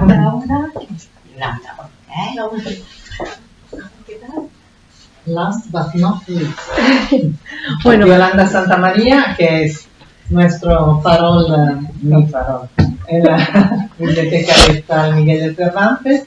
Es un equipo que trabaja maravillosamente, de una manera muy seria, y bueno, ella va a hablar de todo el proyecto, que es una maravilla para nosotros los investigadores por los recursos científicos absolutamente serios que, bueno, propician nuestros estudios, porque claro, tenemos al alcance muchísimas obras y materiales también audiovisuales que de otra manera, sí, claro, a lo mejor estarían en red, pero nosotros nunca estamos tranquilos en el momento en que tenemos que bajar datos o noticias, mientras que sabemos que la biblioteca virtual es científicamente un proyecto absolutamente serio. Bueno, muchas gracias por estar con nosotros. Bueno, en primer lugar quería agradecer a Patricia, hoy todos te agradecemos a ti la invitación por poder estar aquí con vosotros y disfrutar de este merecido homenaje al profesor Bellini. Y bueno, como ya nos han anunciado mis dos aquí compañeras de mesa, vengo a hablar de la biblioteca virtual y sobre todo de la figura de Giuseppe Bellini, porque fue el precursor de los hispanoamericanistas en la Biblioteca Virtual Miguel de Cervantes. Bueno, cuando Patricia Spinato me invitó a este congreso a participar, pensé en abordar la figura de Giuseppe Bellini en relación con la Universidad de Alicante y más concretamente con la biblioteca virtual de la que provengo desde sus inicios. Entonces, mi primera idea fue aludir al maestro de todos, que también ha mencionado Eva, que fue José Carlos Rovira. Entonces, todos los que nos hemos acercado a la literatura hispanoamericana y en muchas ocasiones nos hemos quedado, pues ha sido nuestro maestro en nuestra casa. Cuando comenzábamos las clases, eso es, aquí. Muy bien, cuando comenzábamos las clases de literatura hispanoamericana estudiando filología, el profesor Rovira nos decía como manual, nos remitía siempre como manual imprescindible de consulta la obra de Giuseppe Bellini, Historia de la literatura hispanoamericana, y así quedó en nuestra retina esta referencia, así como su lectura. Y ambos profesores permanecieron de esta manera hermanados en nuestras retinas en todo lo que de mágico tiene la literatura hispanoamericana. Pero vamos a volver a los orígenes de la Cervantes para conduciros de cómo empezó este proyecto y cómo llegó Bellini a la Cervantes. La Biblioteca Virtual Miguel de Cervantes, para los que no las conozcáis, comenzó como una iniciativa de la Universidad de Alicante con el apoyo económico del Banco Santander. Se inició en 1998 y oficialmente quedó inaugurada el 27 de julio del 99. Como un fondo virtual de obras clásicas en lenguas hispánicas, con un sistema de ordenación y búsqueda similar al de una biblioteca convencional y de acceso gratuito desde cualquier lugar del mundo a través de Internet. A día de hoy, cuando ya han transcurrido casi 25 años de la inauguración, el proyecto se ha consolidado como un indiscutible espacio de referencia en la cultura española. Es abierto, universal e integrador y es el principal portal de referencia en el mundo español y latinoamericano. Cuando se inició, como ya hemos dicho, el portal, pues no sabíamos qué alcance podría tener. Comenzamos la digitalización y publicación de las obras clásicas, en principio de literatura española, las que eran de dominio público. Pero pronto el proyecto fue creciendo de manera vertiginosa y fue cogiendo unas dimensiones impensables. Así que empezamos a organizar la ingente cantidad de materiales que nos fueron llegando. Se inició entonces un camino de firmas, al que también había Eva, y de firmas de convenios con las principales instituciones y entidades públicas y privadas, no solo de España, sino también de buena parte de América Latina. Y fueron creándose y organizándose toda esta cantidad de materiales con lo que nosotros llamamos portales, que no son que otra cosa, que son sitios web concretos de temas o autores dentro de la Biblioteca Virtual Miguel de Cervantes. Así que comenzamos con las principales instituciones, como por ejemplo, y quedó organizado por áreas como la Biblioteca Americana, dedicamos a teatro, cine infantil, tesis, lengua. Bueno, al principio comentábamos, como he dicho, con el Banco Santander y de la mano de Emilio Botín íbamos abriendo los caminos por algunos de los países y sus principales instituciones. Por ejemplo, en América Latina con la UNAM, el Colegio de México, la Biblioteca Nacional de Chile, la Academia Argentina, el Banco de la República Colombia, Monterrey, la Biblioteca Nacional de Brasil, Ecuador. Todo esto como una muestra del recorrido que hicimos y las firmas y fondos que fuimos logrando al otro lado del Atlántico. Pero paralelamente a este proyecto surgió la necesidad de crear unos portales dedicados a autores y obras de calidad, con un respaldo académico y añadir un valor más al resto de repositorios digitales que por aquel entonces empezaban a despuntar y que podrían ser como competencia nuestra. Entonces, lo que hicimos nosotros fue escoger a los mayores especialistas de prestigio de cada tema y ellos eran los directores académicos de los portales. Así que comenzamos con lo que son, creamos las principales bibliotecas de autor dedicadas a autores, como veis, a Miguel de Cervantes, Lope de Vega, Clarín, Mariano José de Larra, Quevedo y también algunos dedicados a obras. Estos académicos son los que dirigen el contenido que ofrecemos, redactan, preparan los textos y en el proyecto desde su aprobación hasta la inauguración. Y hoy día continuamos con este protocolo. El resultado final es un portal web con la mayor información académica dedicada a un autor, con el máximo especialista como director y toda su obra digitalizada y disponible. Pero además de la obra, nosotros enriquecemos los proyectos con otro tipo de materiales, como por ejemplo bibliografías, estudios críticos, documentales, entrevistas, radio, audio, lo que contaba Patricia, cualquier soporte. Y así, cuando ya teníamos más o menos todo este concepto, dimos un paso más. Y fue como surgió la necesidad de crear el portal llamado Figuras del Hispanismo, donde vamos a ver que ahí metimos a Giuseppe Bellini. Entonces, en primer lugar, pues el Consejo Científico, los directores, los propios usuarios que nos iban escribiendo, presentaban la necesidad de crear un fondo que estuviese dedicado, que aglutinara toda esa labor realizada por los principales hispanistas de todo el mundo. Y ahí fue donde creamos Figuras del Hispanismo, con figuras, como veréis, como Lázaro Carreter, Gonzalo Sobejano, bueno, todo, yo creo que más o menos Francisco Rico y Alonso Zamora Vicente. Y fue aquí donde llega el momento de crear un espacio de Bellini dedicado a la Cervantes.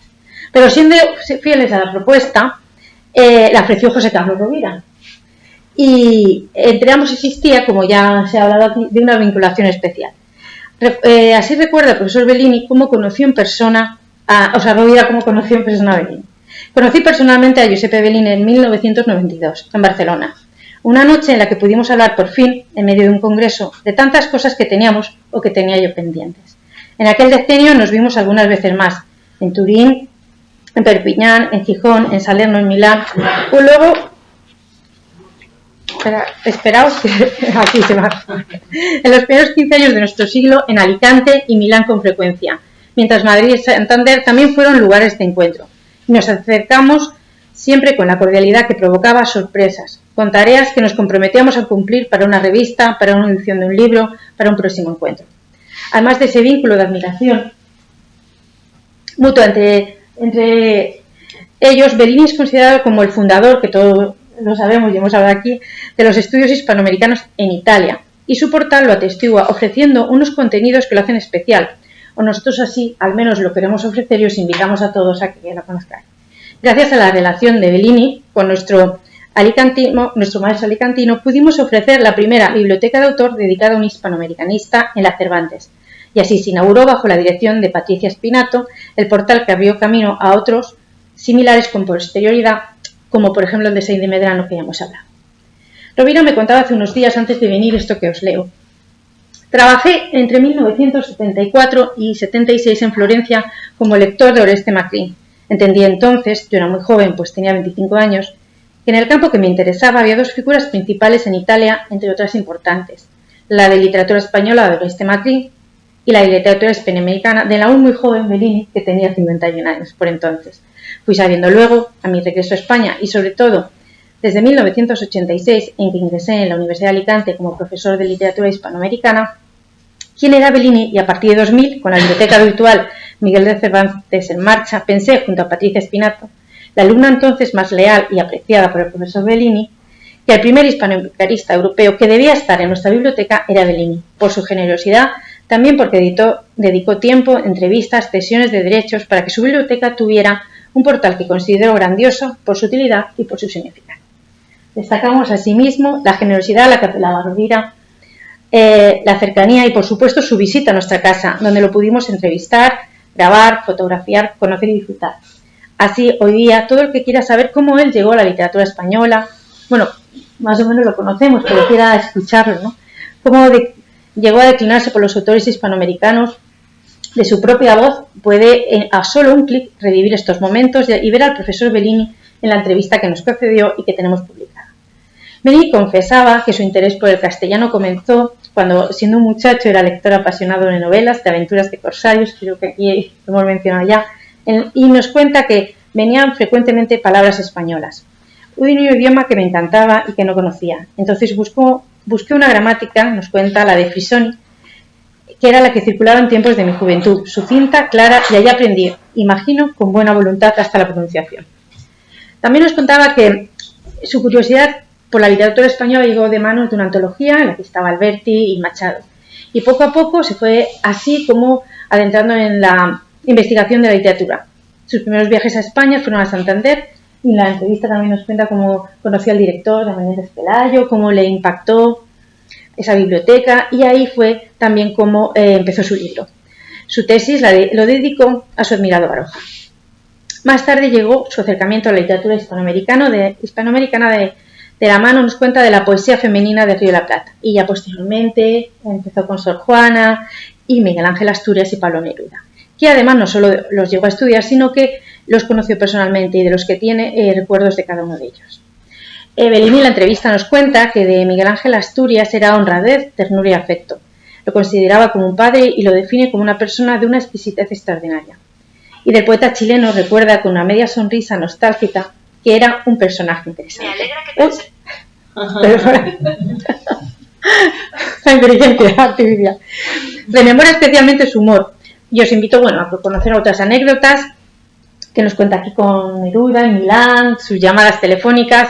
Las podéis todas conocer si os acercáis a nuestra biblioteca de autor. Bueno, con todo lo dicho, no debemos olvidar que Bellini fue además el que introdujo el estudio de la literatura hispanoamericana en la Universidad Italiana, y ese gran logro lo erige como un investigador incansable y un profesor ejemplar y original. En la entrevista también nos dice que no se puede estudiar literatura hispanoamericana sin ser hispanista, y es por esto que justo figuras del hispanismo nos lleva a dedicarle un portal. Y después de él seguiremos con Said de Medrano. Recuerdo los días de intenso trabajo en la elaboración de este portal y a Patricia Spinato trabajando a mi lado en las instalaciones de la Cervantes. Recuerdo al profesor Bellini en Alicante, y hoy en este homenaje tan merecido me doy cuenta del privilegio que tuvimos y que tienen los usuarios de la Cervantes y, por supuesto, de este centro, esta universidad, todos sus discípulos y el que siga acudiendo a ese manual universal y tan necesario que nos recomendaban hace un tiempo en clase.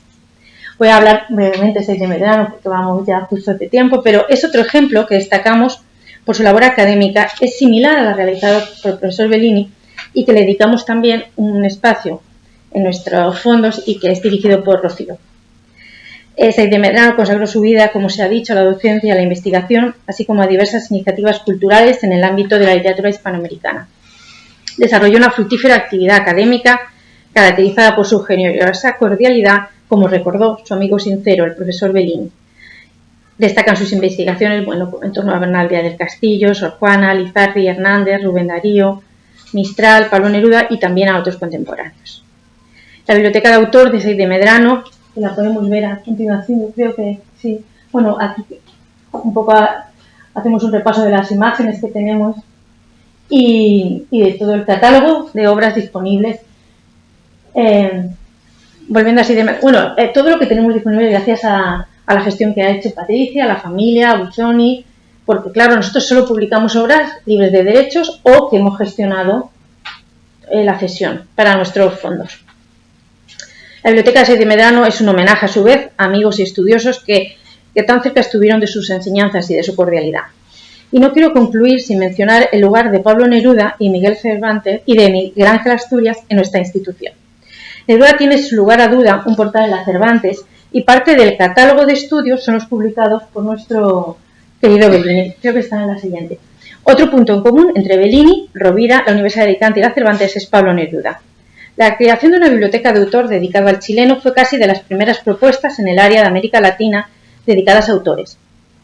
Considerado como uno de los grandes poetas del siglo XX, que además por sus labores diplomáticas y sus estancias en Europa le permitieron tener una relación intensa y cercana con muchos de los grandes poetas españoles de su época, Lorca, Hernández, Alberti, y casi toda la generación al 27 al completo frecuentaba su famosa Casa de las Flores madrileñas. Si queréis, por ejemplo, escuchar a Pablo Neruda recitando Canción Desesperada, poema 20, lo podéis hacer en nuestra... sí, aquí está con Asturias. Y... eso es, bueno. Bellini nos habla en la entrevista que nos concedió de Miguel Ángel Asturias con él con cariño, con admiración, porque además fue uno de sus principales autores a los que dedicó la investigación. Como no podía ser de otro modo, estamos realizando un portal dedicado a Miguel Ángel Asturias, que dirigirá Patricia Espinazo, y que lo estamos desarrollando gracias al contacto que hemos establecido con el hijo de Asturias y que está muy dispuesto a darnos, no sabemos qué muestra, pero estamos seguras, ¿verdad?, que nos dará una muestra relevante para darle, si cabe, una proyección más universal a Asturias. Asturias, una vez más, nos llega como herencia del profesor Bellini y nos hermana nuevamente a Alicante. Quiero concluir haciendo alusión a un recuerdo que me dio el profesor José Carlos Rovira cuando le pedí que me hablara de Bellini para preparar esta intervención. Antes he hecho referencia al primer encuentro que tuvo con él personalmente cuando se conocieron, pero además me regaló lo siguiente como último recuerdo. Mi encuentro final fue a los 2 o 3 meses de fallecer. Ay, es la anterior. Sí. Es la anterior, vale. Cuando Patricia Espinato me trajo a un encuentro en Madrid un libro póstumo sobre la narrativa de Carpentier, que llevaba impresa una dedicatoria que me emocionó. Decía a José Carlos Rovira, fraterno amigo. Entendí de golpe su inmensa generosidad de todos los años, 25 años en los que estuvimos coincidiendo. Muchas gracias.